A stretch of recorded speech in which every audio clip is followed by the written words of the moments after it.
Olá, gente boa! Vamos começar a nossa reflexão na carta de Paulo aos Colossenses. Antes de começar a leitura, eu quero sugerir que, se possível, você acompanhe na própria Bíblia. Abra a sua Bíblia e vá acompanhando o texto lido juntamente comigo, se isso for possível, ou se você quiser. Se não quiser e se não puder, apenas ouça, que tem o mesmo efeito. Eu vou ler hoje no capítulo 1, do verso 1 até o verso 8 da carta aos Colossenses. Paulo, apóstolo de Cristo Jesus, por vontade de Deus, e o irmão Timóteo, aos santos e fiéis irmãos em Cristo que se encontram em Colossos, graça e paz a vós outros da parte de Deus nosso Pai.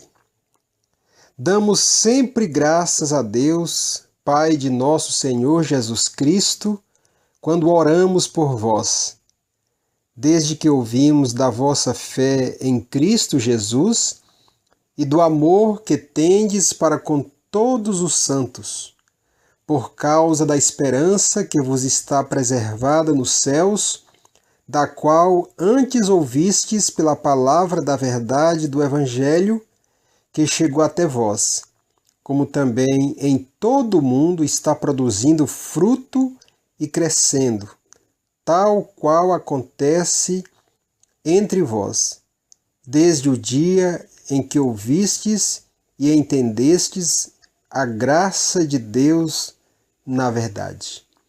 Segundo fostes instruídos por Epáfras, nosso amado conservo, e quanto a vós outros, fiel ministro de Cristo, o qual também nos relatou do vosso amor no Espírito. É muito comum nas cartas de Paulo ele começar com esta saudação, se apresentando como apóstolo, que não é o que se pensa hoje de apóstolo. Hoje apóstolo é um grande líder, um poderoso chefão de igreja que manda numa multidão. A palavra apóstolo significa enviado, que numa linguagem bem tupiniquim, apóstolo seria um menino de recado de Jesus. Apóstolo é alguém que Jesus envia com a mensagem do Evangelho. Não tem nada de poder, não tem nada de hierarquia, não tem nada de chefe, não tem nada de comando. É apenas uma missão, a missão de anunciar o recado de alguém, no caso de Jesus Cristo, cuja mensagem é o Evangelho. Então ele diz: Paulo, apóstolo de Cristo Jesus, por vontade de Deus, e o irmão Timóteo. Timóteo estava junto com Paulo, era um filho na fé de Paulo, era um auxiliar de Paulo, um cooperador do Evangelho, juntamente com o apóstolo Paulo. E aí ele se dirige aos santos e fiéis irmãos em Cristo que se encontram em Colossos. Santos não é o sentido que a Igreja Católica popularizou. Pessoas canonizadas, pessoas imaculadas. Não, santos no Evangelho são aqueles que creem em Jesus, aqueles que estão separados pela fé em Jesus e fiéis porque têm fé no Senhor. Então ele se dirige à igreja que estava em Colossos. Colossos era uma cidade da Ásia Menor, hoje é aquela região da Turquia. E ele usa a saudação costumeira dizendo: graça e paz a vós outros da parte de Deus nosso Pai. Porque é da parte de Deus Pai que vem a graça, o favor, e vem a paz, o estado de espírito para uma vida saudável. E aí Paulo, como também costuma fazer no começo das suas cartas, ele ora agradecendo por aquela igreja.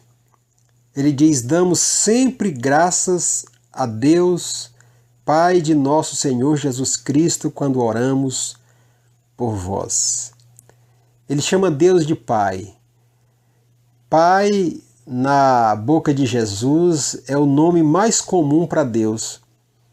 E isso me faz lembrar de uma expressão que alguém usou, dizendo que Pai é o nome cristão de Deus. Deus é Pai. Pense em Deus como Pai. Pense em Deus como aquele que ama, que cuida, aquele que é Pai nosso, como Jesus nos ensinou. E ele agradece por aquela igreja. Ele dá graças a Deus por aqueles irmãos. Antes de qualquer coisa, ele encontrou motivos para agradecer a Deus por aqueles irmãos. E aí ele dá as razões para isso. Desde que ouvimos da vossa fé em Cristo Jesus e do amor que tendes para com todos os santos.